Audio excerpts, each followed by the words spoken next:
Sir Isaac Newton ने किसी भी द्रव की विभिन्न परतों के बीच में आपेक्षिक गति के कारण उत्पन्न होने वाले श्यान बल का सूत्र दिया था और उसके बाद अंग्रेज वैज्ञानिक जॉर्ज जी स्टोक ने किसी भी द्रव में गति करते हुए वस्तु के कारण उत्पन्न श्यान बल का सूत्र दिया और इसे हम स्टोक्स के नियम के नाम से जानते हैं। विभिन्न प्रयोगों के आधार पर उन्होंने इस नियम का प्रतिपादन किया। जब किसी द्रव में कोई भी वस्तु गति करती है तो उस वस्तु के साथ संपर्क में आए परतों में वेग प्रारंभ हो जाता है क्योंकि वो भी डिस्टर्ब हो जाते हैं।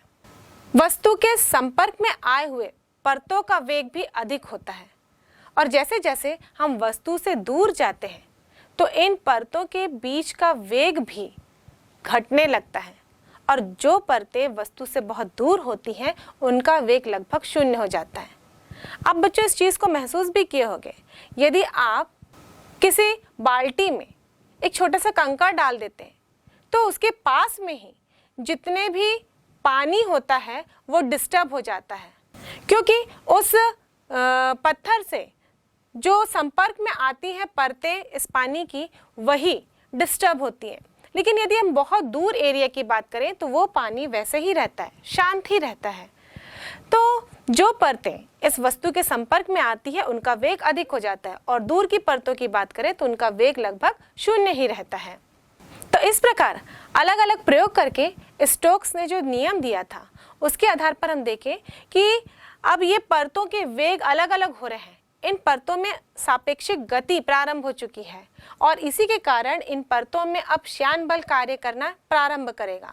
तो ये जो श्यान बल है इसका मान निर्भर करता है उस वस्तु की त्रिज्या पर, साथ ही निर्भर करता है वस्तु के वेग पर और साथ ही निर्भर करता है इस द्रव की श्यानता गुणांक पर। तो इस प्रकार हम देखें कि श्यान बल 3 कारकों पे निर्भर करता है और तीनों को यदि हम कंबाइन करके लिखें तो F is directly proportional to eta R V लिखेंगे, जहाँ ईटा उस द्रव का श्यानता गुणांक होता है। और यदि हम समानुपाती का चिन्ह हटाते हैं तो एक नियतांक लगाते हैं, यहाँ पर नियतांक हम K लिख रहे हैं और यदि हम किसी सूक्ष्म गोलाकार वस्तु की बात करें तो यह नियतांक 6 पाई के बराबर होता है। तो स्टोक्स के नियम के अनुसार हम लिख सकते हैं F is equal to 6 pi eta R V. बच्चों इस कंडीशन में हमने स्पेशली एक गोलाकार वस्तु ली थी और एक सूक्ष्म वस्तु ली थी, पर स्टोक्स का नियम अन्य वस्तुओं पर भी कार्य करता है जो गोलाकार ना हो लेकिन वो तरल की तुलना में बहुत छोटी हो। तो उस कंडीशन में भी हम वस्तु को गोलाकार मान ही लेते हैं क्योंकि अगर कोई वस्तु किसी भी आकार की हो यदि वो बहुत दूर में हो तो वो हमको एक बिंदु आकार की नज़र आती है या गोलाकार ही नज़र आती है। सेम वैसे ही यहाँ पर भी अगर हम कोई भी आकृति की वस्तु लेते हैं लेकिन जिस तरल में वो गिर रहा है उस तरल का विमा बहुत अधिक होगा, वो बहुत दूरी तक फैला होगा, तो उसके कंपैरिजन में हम वस्तु को गोलाकार मानकर इस स्टोक्स के नियम को लागू कर सकते हैं।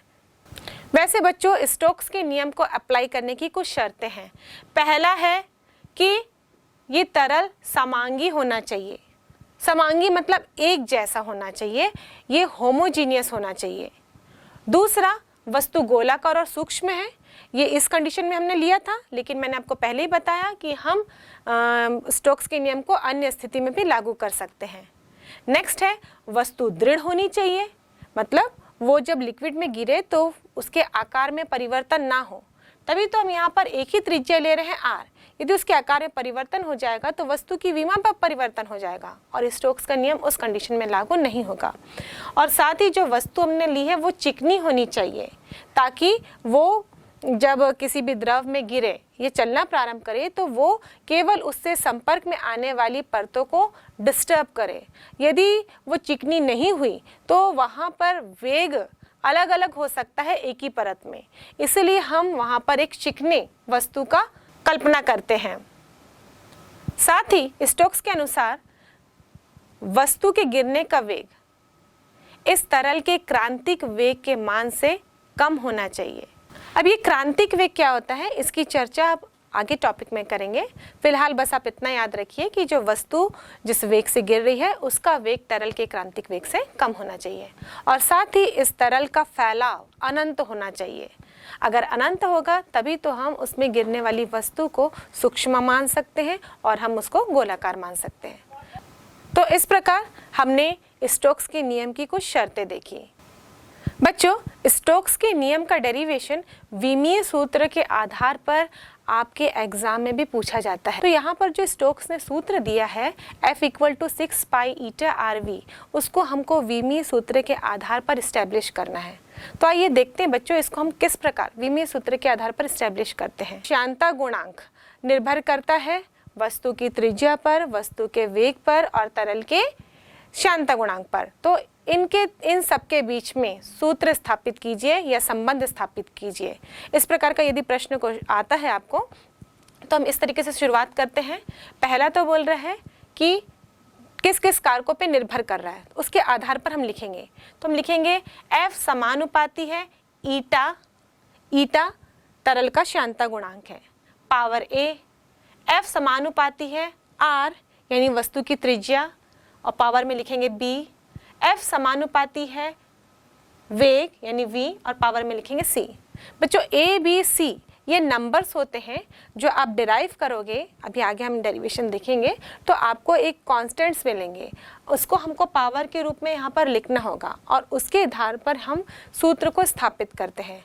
तो यहाँ पर A B C हम लिखे हैं, तो ऐसा नहीं है कि ईटा के ऊपर ही A लिखना है, R के ऊपर B लिखना है। ये तो एक नंबर्स है जो लास्ट में आपको वैल्यू देंगे। तो चाहे आप A B C किसी के पावर के रूप में भी लिख लें, लास्ट में आपको फॉर्मूला वही मिलने वाला है। ठीक है, तो इसको अब हम आगे डिराइव करते हैं। हमको विमीय सूत्र के आधार पर डिराइव करना है। तो पहले हम समानुपाती के चिन्ह के आधार पर एक संबंध बना लेते हैं। तो हम लिखेंगे F समानुपाती है eta power A, R power B और V पावर C के। समानुपाती का चिन्ह हटाएंगे, एक नियतांक लिखेंगे, K लिखेंगे। तो K यहाँ पे समानुपातिक नियतांक है। यहाँ K का कोई विमीय सूत्र नहीं लिखने वाले हम लोग, केवल वो एक अनुपातिक नियतांक है। अब हम ये जितनी भी राशियां देख रहे हैं इन सब का विमीय सूत्र लिखेंगे। तो हम यहाँ पर फोर्स का विमीय सूत्र लिखेंगे, ये याद होना चाहिए आपको, ये क्वेश्चन में नहीं दिया जाता। F = mL/T-2 होगा। और ईटा का विमीय सूत्र ये अभी मैंने आपको बताया, ये है mL-1T-1। अब R यानी कि त्रिज्या मतलब लंबाई होगी, तो इसका विमीय सूत्र होगा L और वेग का विमीय सूत्र होता है L-T-1।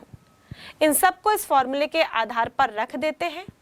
तो इस प्रकार हम लिखेंगे mL/T-2 = mL-1T-1 पावर A, क्योंकि ईटा के पावर में A है, R के पावर में B है, तो R का विमीय सूत्र लिखेंगे L पावर में B और वैसे ही वेग का विमीय सूत्र L-T-1 पावर में C। अब ये पावर को अंदर गुणा कर देंगे, तो राइट हैंड साइड में हम देखते हैं तो होगा m power A L-A T-A। वैसे ही यहाँ देखेंगे L पावर में B आ जाएगा, यहाँ L power C T power में -C। अब राइट हैंड साइड में हम देखें तो जितने भी समान राशियां हैं उनके पावर्स को हम ऐड करते जाएंगे, क्योंकि हम जानते हैं कि बेस सेम होते हैं तो पावर्स ऐड होते जाते हैं। यहाँ पर m के साथ और कोई भी राशि नहीं है तो m पावर A होगा। L में हम देख रहे हैं 3 जगह पर इस्तेमाल हुआ है, एक में पावर -A है, एक में B है और एक में C। तो हम लिखेंगे L power -A + B + C। और T के पावर में हम देखें तो एक साइड -A है और दूसरे में -C, तो हम लिखेंगे T पावर -A - C। अब समांगता के सिद्धांत से मतलब दोनों पक्षों को बराबर करेंगे, क्योंकि = का साइन लगा है, बेस सेम होंगे तो उनके पावर्स भी सेम होंगे। तो दोनों पक्षों में समान राशियों के पावर को भी हम इक्वल करेंगे। तो यहाँ हो जाएगा m की पावर को पहले देखते हैं, लेफ्ट हैंड साइड में m के पावर में 1 है तो हम यहाँ 1 लिखेंगे और राइट हैंड साइड में a है तो a बराबर 1 हो गया। अब लेफ्ट हैंड साइड में L का पावर 1 है, राइट हैंड साइड में -A + B + C है, तो इसको हम लोग 1 के बराबर कर देते हैं। अब T का पावर देखते हैं तो ये होगा -A - C = -2। अब इन समीकरणों को हल करके हम a, b और c का मान निकाल लेते हैं। a का मान तो हमारे पास ऑलरेडी अवेलेबल है, a बराबर 1। अब इस समीकरण से हम देखें तो यहाँ से हम c का मान निकाल सकते हैं, तो c का मान 1 निकल जाएगा। और ये दूसरे समीकरण से हम देखें तो यहाँ से हम b का मान निकाल सकते हैं, तो b का मान भी 1 हो जाएगा। इस प्रकार a, b और c तीनों मान हमको एक ही प्राप्त हो रहे हैं। तो हम फॉर्मूले में लिखेंगे f बराबर k eta power 1 r power 1 v power 1। और गोलाकार छोटी वस्तु के लिए समानुपातिक नियतांक k बराबर 6 पाई होता है, तो हम लिखेंगे f equal to 6 pi eta R V, और ये स्टोक्स का नियम है। आपने स्काई डाइविंग देखा है? कैसा लगता है आपको? मुझे तो बहुत डर लगता है। सोचिए, यदि इतनी ऊंचाई से कूदना हो नीचे, फर्स्ट फ्लोर से यदि हम कूदते हैं तो इतनी चोट लग जाती है, लेकिन ये स्काई डाइवर इतनी ऊंचाई से नीचे कूदते हैं। डर तो लगता होगा पर उन्हें चोट नहीं लगती। कारण क्या है? आइए एक वीडियो देखते हैं। इसमें स्काई डाइवर्स एक प्लेन के ऊपर से हजारों फीट की ऊंचाई से नीचे कूद रहे हैं और कूदते समय उनके वेग को नोट किया गया है। इस वेग पर हम ध्यान रखते हैं और उसके बाद हम देखेंगे कि इस वेग में क्या परिवर्तन हुआ और इस पर हम चर्चा करेंगे। वैसे बच्चों, किसी भी वस्तु को यदि ऊपर से स्वतंत्रता पूर्वक छोड़ा जाए तो हम जानते हैं कि वो गुरुत्व के अधीन नीचे की ओर गिरती है।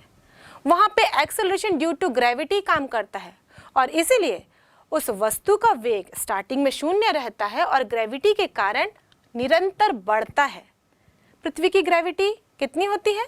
9.8 मीटर प्रति सेकंड स्क्वायर। ये एक्सेलरेशन ड्यू टू ग्रेविटी का मान है। इसका मतलब वेग निरंतर प्रति सेकंड बढ़ते रहना चाहिए। यहाँ हम देखते हैं कि स्काई डाइवर जब हजारों फीट की ऊंचाई से नीचे कूदेगा तो उसका वेग तो लगातार बढ़ते रहना चाहिए, और इतना वेग यदि उसका बढ़ जाए हजारों फीट की दूरी से या ऊंचाई से, तो सोचिए उसका वेग कितना बढ़ जाएगा।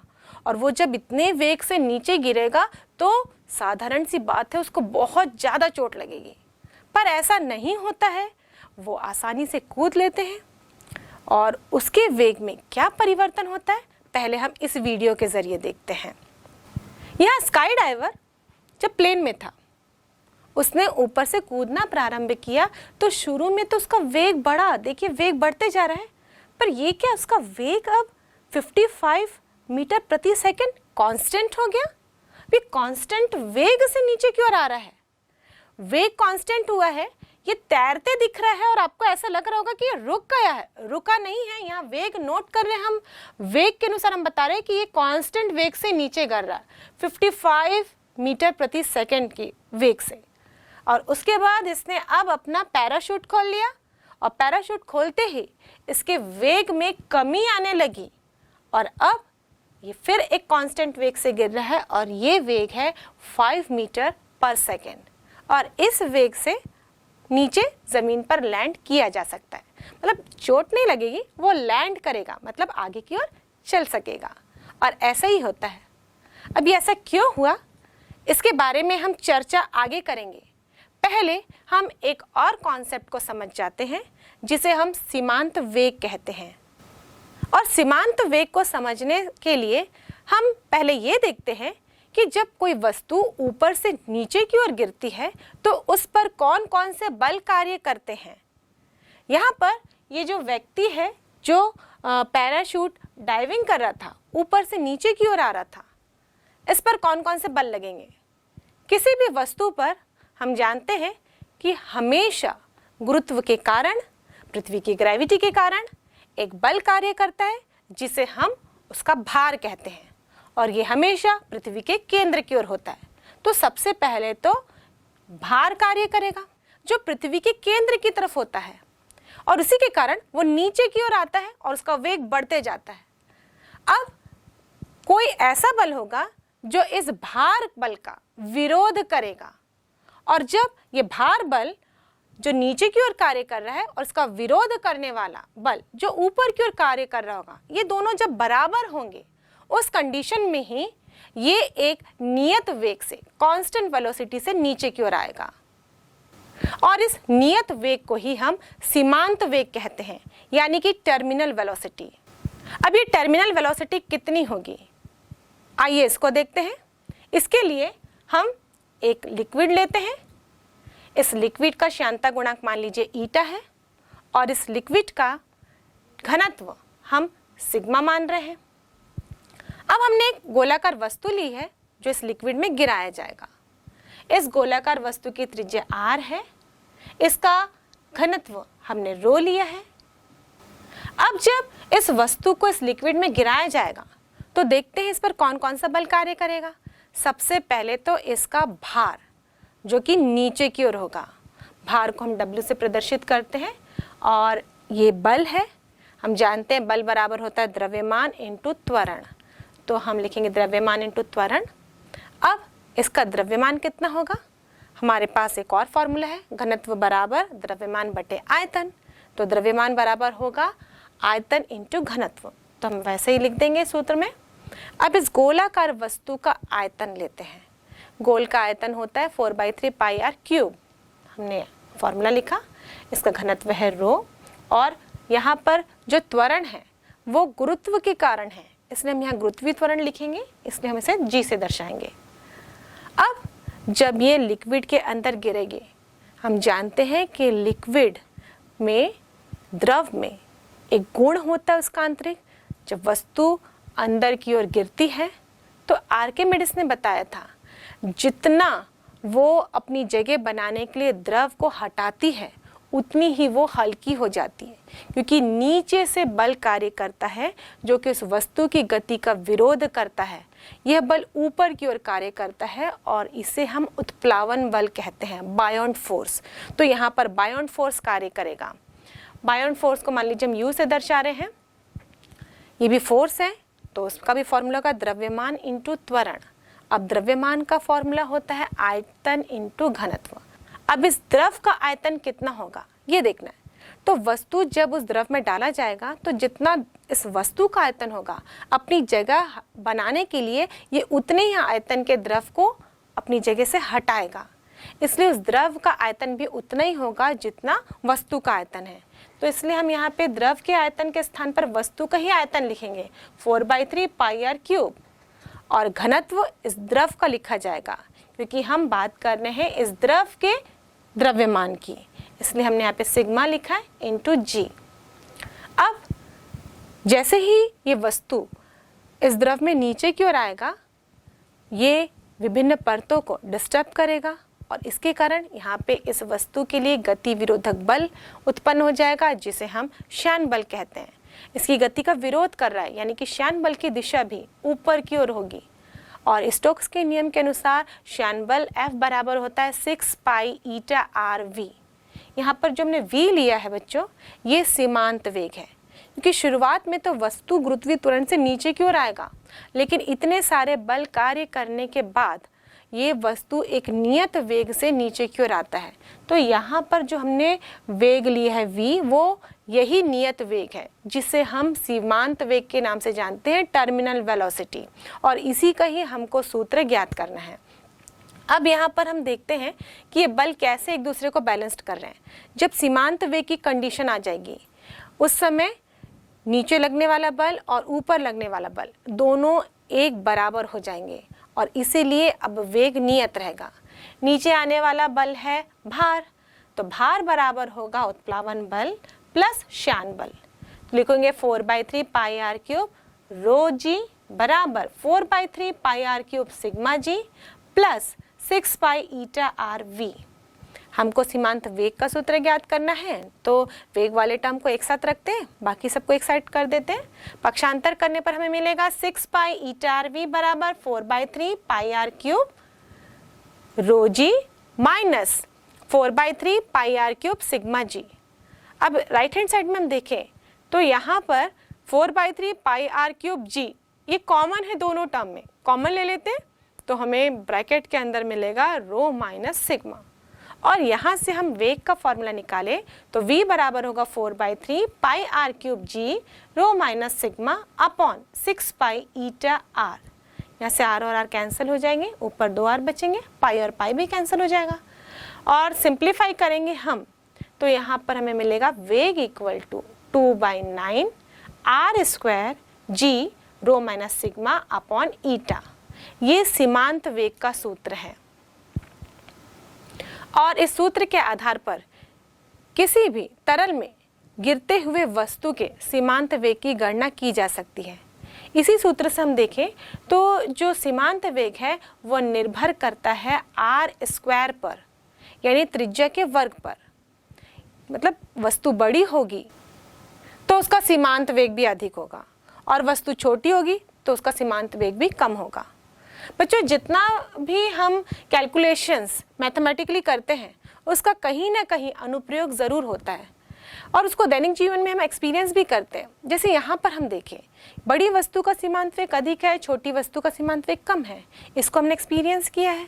जो बड़ी बूंदें होती हैं बारिश की वो जल्दी नीचे आ जाती हैं। यहाँ पर बूंद यानी गोलाकार वस्तु लिए हम जो किस में गिर रही है, इस एटमॉस्फेयर में, जो कि गैस का बना हुआ है और एक तरल है। अब यहाँ पर हम देखें कि ये बड़ी बूंदें नीचे आ जाती हैं, जबकि छोटी बूंदें जब गिरती हैं तो हम उसे फुहार कहते हैं और उसका बहुत आनंद लेते हैं हम। फुहार में टहलना घूमना हमको बहुत अच्छा लगता है क्योंकि ये बूंदें आराम से हवा में तैरती हुई नज़र आती है क्योंकि इसका सीमांत वेग भी कम होता है। साथ ही हम देखें कि ये निर्भर कर रही है तरल की श्यानता गुणांक पर, यानी कि ईटा पर। यदि श्यानता गुणांक कम होगा तो सीमांत वेग अधिक होगा और श्यानता गुणांक अधिक होगा तो सीमांत वेग कम होगा। और इसीलिए यदि हम 2 पाइप लें और एक ट्यूब में हम पानी भर दें और एक ट्यूब में हम ग्लिसरीन या शहद भर दें और उसके बाद छर्रे डालें, उसमें बॉल बेरिंग्स जिसको बोलते हैं, लोहे के बॉल्स होते हैं, तो हम देखेंगे पानी में छर्रा तुरंत नीचे आ जाता है क्योंकि उसकी श्यानता गुणांक कम है, इसलिए उसका सीमांत वेग अधिक होगा और वो तुरंत ही नीचे आ जाता है। लेकिन जब हम शहद या ग्लिसरीन में इन लोहे की बॉल्स को, छर्रों को डालते हैं तो देखते हैं कि बड़े आराम से वो इस ग्लिसरीन में दूरी तय करता हुआ नीचे की ओर आता है क्योंकि उसकी विस्कोसिटी अधिक होती है तो सीमांत वेग कम होता है। और साथ में हम देख रहे हैं कि सीमांत वेग का मान निर्भर करता है वस्तु के घनत्व और जिस तरल में वो वस्तु गिराई जा रही है उसके घनत्व के अंतर पर। और इसके आधार पर हम देखें कि यदि वस्तु का घनत्व तरल के घनत्व से अधिक हुआ तो वस्तु का सीमांत वेग नीचे की ओर होगा, वस्तु नीचे की ओर आएगी। लेकिन उल्टा हो जाए, वस्तु का घनत्व तरल के घनत्व से कम हुआ तो वस्तु ऊपर की ओर जाएगी। अब आप सोच रहे होंगे ऐसी कौन सी वस्तु है जो ऊपर की ओर जाती है। बच्चों, आपने पानी के अंदर बुलबुला देखा है, वो कैसे गति करता है, वो ऊपर की ओर जाता है। तो बुलबुला क्या है, वो गोलाकारी है और वो वायु का बना होता है।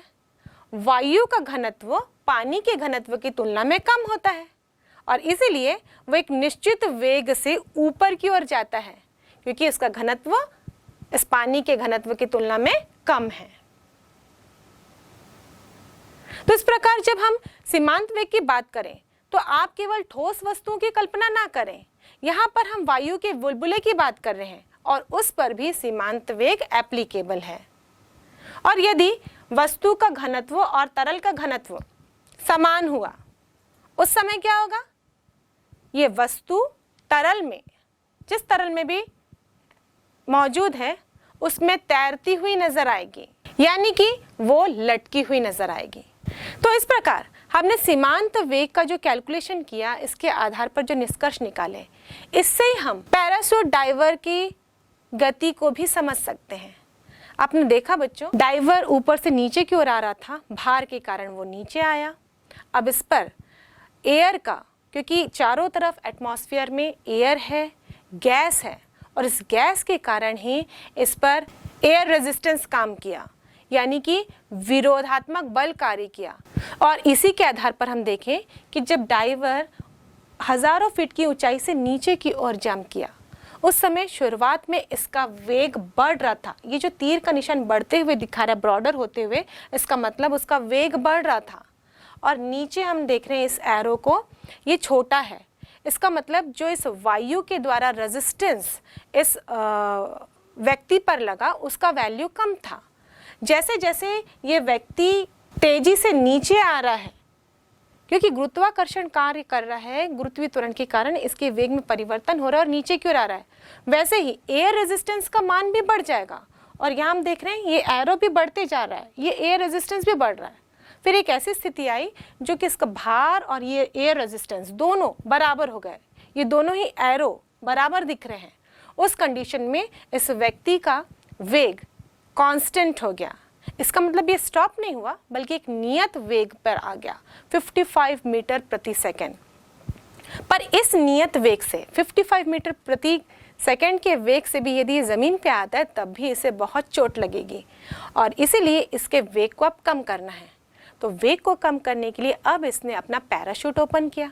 जब पैराशूट ओपन करते हैं तो इस वस्तु की त्रिज्या बढ़ जाती है, यानी जो व्यक्ति है उसका आकार और बढ़ जाता है और इसीलिए यहाँ पर एयर रेजिस्टेंस का मान भी और बढ़ जाएगा, यानी विरोधात्मक बल का मान बढ़ जाएगा। और इसलिए हम देख रहे हैं कि ये एरो और ब्रॉडर होते जा रहा है, बड़ा होते जा रहा है और धीरे धीरे वेग का मान कम होते जा रहा है।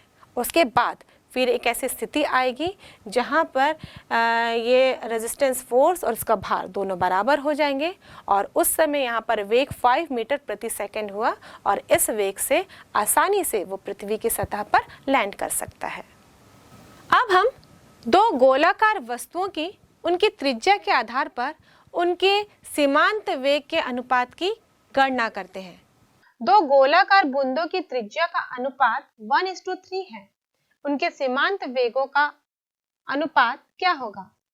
इस प्रश्न में दिया गया है R1/R2 = 1/3, जहाँ R1 और R2 दो गोलाकार बिंदु की त्रिज्या है। सीमांत वेग के सूत्र से हम जानते हैं कि V समानुपाती होता है R स्क्वायर के, तो हम लिख सकते हैं V1/V2 = R1² R2² और R1 और R2 का मान यहाँ रख देते हैं। अनुपातिक मान हमें ज्ञात है तो हम R1/R2 के स्थान पर लिखेंगे 1/3 और इसका स्क्वायर करेंगे तो ये हो जाएगा 1/9 और इस तरह से V1:V2 = होगा 1:9। इस चैप्टर में द्रव से जुड़े हुए कई प्रमेय दिए गए हैं। इन प्रमेय को समझने के लिए हमें द्रव के प्रवाह को समझना होगा, इनसे जुड़ी हुई कुछ परिभाषाओं को समझना होगा। तो आइए एक एक करके हम द्रव के प्रवाह तथा इससे जुड़ी हुई कुछ परिभाषाओं को जानते हैं। सबसे पहले हम देखते हैं कि द्रव का प्रवाह किस तरह से हो सकता है। मान लीजिए यदि एक पाइप में एक द्रव प्रवाहित हो रहा है, अब इसके किसी बिंदु पर हम मान लेते हैं इसका कुछ वेग होगा और जब कोई कण, इस तरल का कण, इस द्रव का कण इस बिंदु से गुजरेगा तो उस बिंदु पर उस कण का उतना ही वेग होगा। अब इसके बाद एक अगला कण आता है तो इस अगले कण का वेग उस बिंदु पर उतना ही हुआ। मतलब हर एक कण का वेग उसके प्रीसीडिंग पार्टिकल्स, मतलब पहले वाले कण के वेग के बराबर ही हुआ एक निश्चित बिंदु पर। तो इस तरीके के प्रवाह को हम धारा रेखीय प्रवाह कहते हैं। और जब इस प्रकार किसी भी ट्यूब में से द्रव प्रवाहित होती है तो उनके तरल कण का यदि हम पथ देखें, रास्ता देखें, तो वो एक दूसरे के समांतर ही होते हैं, पैरेलल होते हैं, चाहे वो स्ट्रेट लाइन में हो चाहे वक्राकार रूप में हो।